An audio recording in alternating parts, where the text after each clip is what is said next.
ओम गं गणपते नमः। ओम गं गणपते नमः। ओम गं गणपते नमः।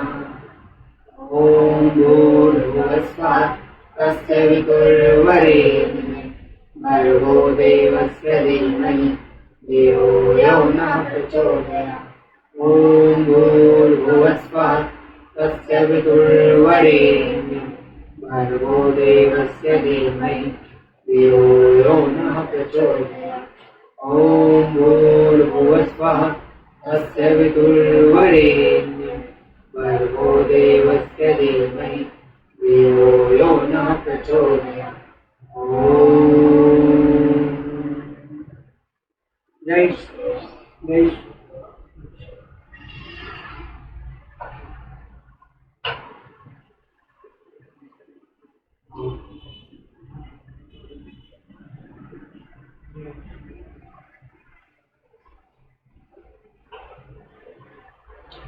षष्ठीतमः सर्ग कौशल्या का विलाप और सारथी सुमंत्र का उन्हें समझाना।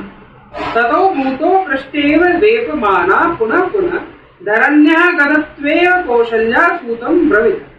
तदंतर जैसे उनमें भूत का आवेश हो गया हो, इस प्रकार कौशल्या देवी बारंबार कांपने लगी और अचेत सी होकर पृथ्वी पर गिर पड़ी। उसी अवस्था में उन्होंने सारथी से कहा, नय मां यत्र काकुत्स्थः सीता यत्र च लक्ष्मणः तान विना क्षणं संघ्य जीवितुं नोत्थे ग्रहम्।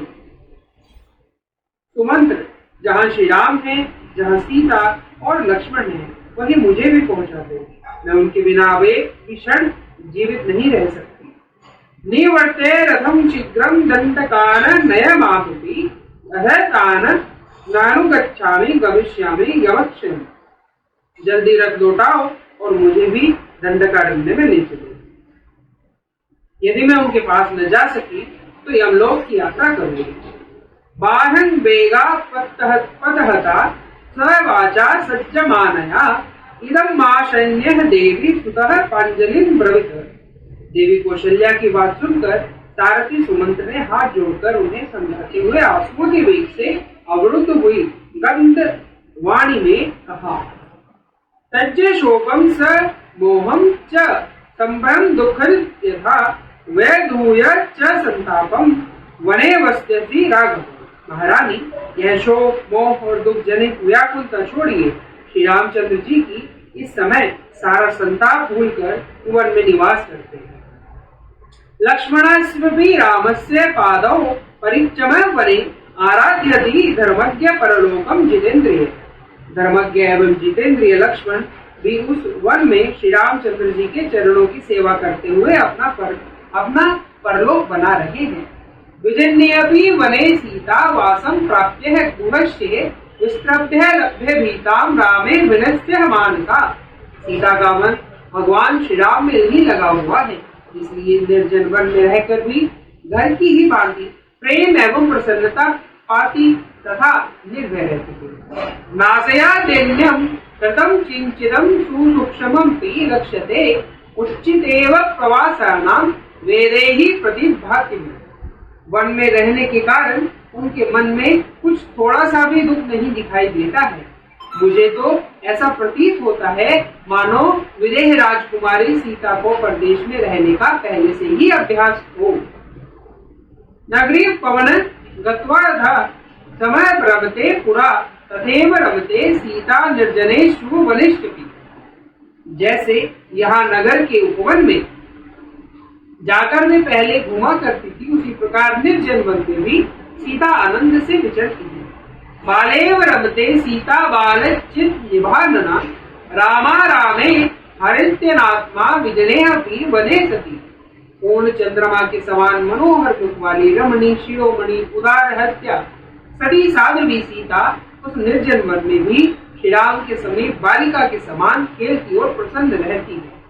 तदगतम हृदयम यस्य वा सदिद्धम च जीवितम अयोध्या ही भवेत्सह रामहीनाम तथा मन। उनका हृदय श्री राम में ही लगा हुआ है, उनका जीवन भी श्री राम के ही अधीन है। अतः राम के बिना अयोध्या भी उनके लिए वन के समान ही होगी और श्री राम के साथ रहने पर भी वे वन में अयोध्या के समान ही सुख का अनुभव करेंगे। परिपच्छति वेदैहि गावच्चः नगराणि च गति दृष्ट्वा नदीनां च पादपानां विधिविधानते। विदेह नंदिनी सीता मार्ग में मिलने वाले गांवों, नगरों, नदियों के प्रवाहों तथा नाना प्रकार के वृक्षों को देखकर उनका परिचय पूछा करती है। रामं वा लक्ष्मणं वापि दृष्ट्वा जनाति जानकी अयोध्या क्रोशवास्ते तू विहार नेव साक्षितः। श्री राम और लक्ष्मण को अपने पास देखकर जानकी को यही जान पड़ता है कि मैं अयोध्या से एक कोस की दूरी पर मानो घूमने फिरने के लिए ही आई हूँ। इदमेव समत्सया सहजे वोपज्जनितम कैकयी संवत्सरं जलपम नेदामि प्रतिभाति माम। सीता के संबंध में मुझे इतना ही स्मरण है, उन्होंने कैकयी को लक्ष्य करके जो सहसा कोई बात कह दी थी वह इस समय मुझे याद नहीं आ रही है। द्वयं सित्वा तु तदं वाक्यं प्रमाणद्यः पर्युस्तिमा आराध्यन् वचनम सूता देव्या मधुर ब्रवित। इस प्रकार मूल से निकली हुई कैकयी विषयक उस बात को पलट कर सारथी सुमंत्र ने देवी कौशल्या के हृदय को आह्लाद प्रदान करने वाला मधुर वचन कहा। अध्वना वात वेगेन संभृत्य पापनेच न विज्ञप्ति वेद्यः शंख शुष्य दृषि प्रभा। मार्ग में चलने की थकावट, वायु के वेग, भयदायक वस्तुओं को देखने के कारण होने वाली घबराहट तथा धूप से भी विदेह राजकुमारी की चंद्र किरणों के समान कमल नहीं, कांति उनसे दूर नहीं होती। सदृशं सप्तपत्रस्य पूर्णचंद्रोम प्रभम वदनम तदा वदादिन्या वेदेह न विकन्मति। उदार हृदय सीता का विकसित कमल के समान सुंदर तथा पूर्ण चंद्रमा के समान आनंददायक कांति से युक्त मुख कभी मलिन नहीं होता है। अलक्त सरक्तः भावरक्तः सर्वजितो अध्यापि चरणों तस्या पद्म कोश संप्रभो। जिनमें महावर के रंग नहीं लग रहे हैं, सीता के वे दोनों चरण आज भी महावर के समान ही लाल तथा कमल कोश के समान कांतिमान है। नुप्रहो पृष्ठः लीलेव केलम गच्छति भामिनी इदानीमपि वेदैहि तद्रः समक्ष भूषण। श्री रामचंद्र जी के प्रति अनुराग के कारण, उन्हीं की प्रसन्नता के लिए जिन्होंने आभूषणों का परित्याग नहीं किया है, वे विदेह राजकुमारी भामिनी सीता इस समय भी अपने नुपुरों की झनकार से हंसों के कलनाद का तिरस्कार सा करती हुई लीला विलास युक्त गति से चलती है। गदं वा वृक्षं सिंहं वा वग्रं व्याघ्रं वा वनमाक्षितः नाहर्यति संत्रासं बाहु रामस्य संश्रिता। वे श्री रामचंद्र जी के बाहुबल का भरोसा करके वन में रहती हैं और हाथी, बाघ अथवा सिंह को भी देखकर कभी भय नहीं मानती। न सोच्यास्ते न चात्मा ते सोचयो नापि जनाजुतः इदं हि चरितं लोके प्रतिष्ठ्यास्यति शाश्वतम्। अतः आप श्री राम, लक्ष्मण तथा सीता के लिए शोक न करें, अपने और महाराज के लिए भी चिंता छोड़ दें। श्री रामचंद्र जी का है पावन चरित्र संसार में सदा ही स्थिर रहेगा। विधूयं शोकं परिष्ठ्यः मानसा महर्षि याते पथि सुव्यवस्थिता वने रता वन्य पलाशना पितुः शुभां प्रतिज्ञा फलित्य पालयन्ति ते। वे दोनों ही शोक छोड़कर प्रसन्न चित्त हो महर्षियों के मार्ग पर दृढ़ता पूर्वक स्थित है और वन में रहकर फल मूल का भोजन करते हुए पिता की उत्तम प्रतिज्ञा का पालन कर रहे हैं। तथापि सूतेन सुयुक्त वादिनां निर्वाणां सुप्त शोक कृष्णा न चैव देवी विरमान उज्जिदादक प्रियस्ते पुत्रेस्ते च राघवेति। इस प्रकार युक्त युक्त वचन कहकर सारथी सुमंत्र ने पुत्र शोक से पीड़ित हुई कौशल्या को चिंता और न करने और रोने से रोकने के लिए कहा और देवी कौशल्या विलाप से विरत हुई। वे हाँ प्यारे, हाँ पुत्र और हाँ रघुनंदन की रट लगाती हुई करुण रुदन करती है। इतिहासे श्रीमद् रामायणे वाल्मीकि आदि काव्य अयोध्या कांडे षष्ठीमय सर्ग। इस प्रकार श्री वाल्मीकि निर्मित 8 रामायण आदि काव्य के अयोध्या कांड में 60वां सर्ग। जय श्री राम। जय जय राम, जय जय राम, जय जय राम, मैं तो राम पुकारूं। श्याम जय राम, जय जय राम, जय जय राम, मैं तो राम पुकारूं। राम प्रभु मेरे सुन ले, मैं तो राम जय जय राम, जय जय राम, जय जय राम, मैं तो राम पुकारूं। राम प्रभु मेरे सुन ले, मैं तो राम निहारूं। राम जय जय राम, जय जय राम, जय जय राम, मैं तो राम पुकारूं। राम जय जय राम, जय जय राम, जय जय राम, मैं तो राम पुकारूं। राम प्रभु मेरे सुन ले, मैं तो राम निहारूं। राम जय जय राम, जय जय राम, जय जय राम, मैं तो राम पुकारूं। राम जय जय राम, जय जय राम, जय जय राम, मैं तो राम पुकारूं। ओम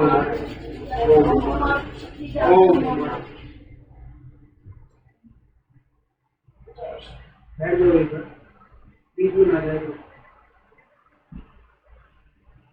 हाँ भैया, अपनी गीत वाली पुस्तकें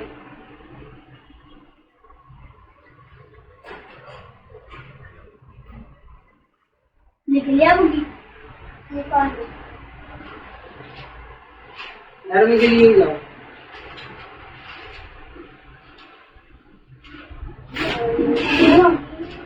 धर्म के लिए जिए, समाज के लिए जिए। धर्म के लिए जिए, समाज के लिए जिए। धड़कने ये समाज हो, पुण्य भूमि के लिए। ये धड़कने ये श्वास हो, पुण्य भूमि के लिए। कर्म भूमि के लिए, कर्म भूमि के लिए। गर्व से सभी कहे, हिंदू है हमें कहे। गर्व से सभी कहे, हिंदू है हमें कहे। जाति पंथ भिन्नता स्नेह सूत्र एक है। जाति पंथ भिन्नता स्नेह सूत्र एक है। शुभ्र रंग की छटा सप्त रंग है लिए।